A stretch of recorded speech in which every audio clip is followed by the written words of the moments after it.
तो chapter 5 biology है। इसके लघु उत्तरीय प्रश्न को आज हम देखेंगे। तो पहला है, जीवों के अंगों एवं अंग तंत्रों के कार्य का समन्वय एवं नियंत्रण क्यों जरूरी है।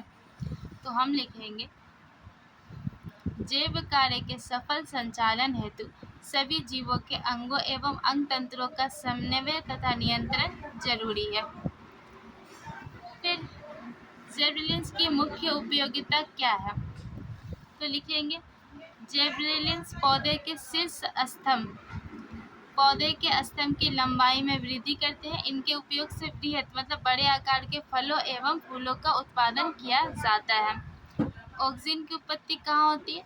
तो पौधे के स्तंभ शीर्ष पर मुख्यतः संश्लेषित होने वाले ये यौगिक कार्बनिक है जो कोशिका विभाजन एवं कोशिका दीर्घन में सहायता करते हैं। उसके बाद क्वेश्चन नंबर 4 है, वृद्धि नियंत्रण पदार्थ से आप क्या समझते हैं।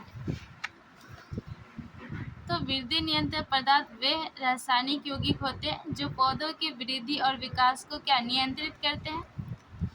फिर अगर स्तंभ शीर्ष काट दिया जाए तो पौधे पर क्या असर पड़ेगा। अगर पौधे के ऊपरी भाग को ही काट देंगे तो क्या असर होगा। तो यदि स्तंभ शीर्ष काट दिया जाए तो पौधों की लंबाई में वृद्धि क्या होगी, रुक जाती है और पार्श्व शाखाएं निकलने लगती है। मतलब कि नीचे से शाखाएं निकलने लगेगी। ऊपर की शाखाएं जब हम काट देंगे तो ऊपर तो वृद्धि होगी नहीं, बस नीचे से ही शाखाएं निकलेगी। क्वेश्चन नंबर 6 है, साइटोकाइनिन की कोशिका विभाजन में क्या उपयोगिता है।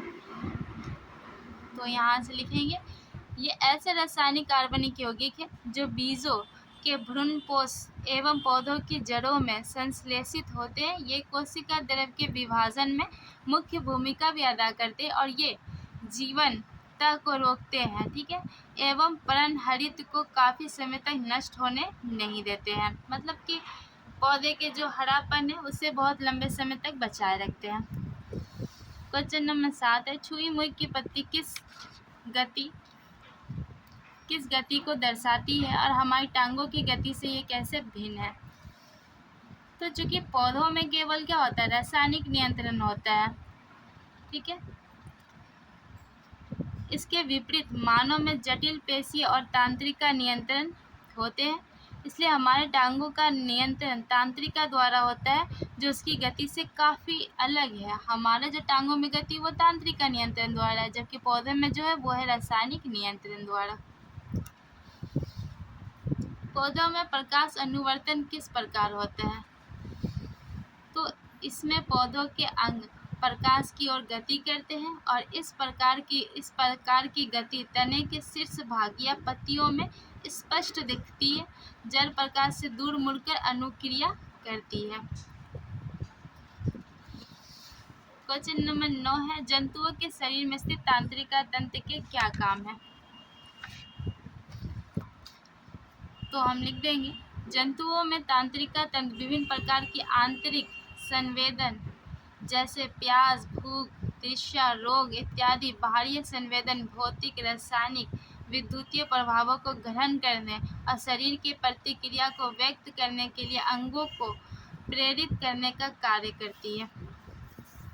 क्वेश्चन नंबर 10 है, मनुष्य के तांत्रिका तंत्र विभिन्न भाग कौन कौन से हैं तथा ये किन किन रचनाओं से बनते हैं। तो जंतुओं के शरीर में एक विशेष प्रकार का उत्तक जिसे तांत्रिका उत्तक कहते हैं, तांत्रिका, ठीक है, तांत्रिका उत्तक तांत्रिकीय कोशिका या न्यूरॉन का बना होता है। भूख, तृष्णा, रोग इत्यादि मतलब ये कार्य करते हैं। मस्तिष्क के महत्वपूर्ण कार्य, मस्तिष्क के जो काम है वो उसे हमें लिखना है। तो मस्तिष्क का जो आवेश ग्रहण, ठीक है, मस्तिष्क सभी संवेदी अंगों से आवेशों को ग्रहण करता है, क्या आज्ञा दे रहे हैं सारे शरीर, ठीक है, वो मस्तिष्क उसे अपनाता है। विभिन्न आवेगों का सहसंबंध, मस्तिष्क आवेगों को क्या सहसंबंध आपस में मिलाता है और फिर उसे कार्य को करने के लिए, जैसे कि हम सोच रहे हैं कि हमें क्या करना है, इस पेन को उठाना है, तो मस्तिष्क इस पेन को उठाना भी है और कैसे उठाना है, इस सब बातों को एक साथ इकट्ठा करके इसे कुशलतापूर्वक हमारे हाथों में ला चुका है, ठीक है। संरचनाओं का भंडार, मस्तिष्क में विभिन्न बहुत सारी सूचनाएं वगैरह सब भरी पड़ी है। तो मनुष्य के शरीर में पाए जाने वाले अंतस्रावी ग्रंथियों के नाम है पिट्यूट ग्रंथि, थायराइड ग्रंथि, पाराथायरॉयड ग्रंथि, एंड्रोनेल ग्रंथि और जनन ग्रंथि।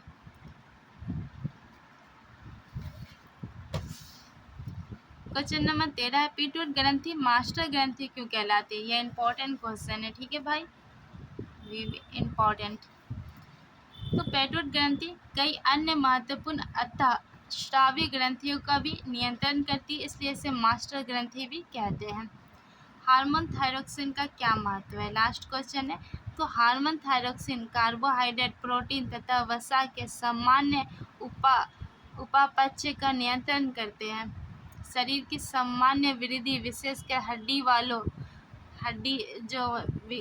का जो विकास होता है ना इत्यादि के विकास के लिए अनिवार्य है। मतलब कि हड्डी अगर का विकास ही नहीं होगा तो क्या होगा, बौने हो जाएंगे हम लोग। तो विशेष हड्डियों के जो विकास होता है इसमें ये महत्वपूर्ण भूमिका या अनिवार्य भूमिका निभाती है।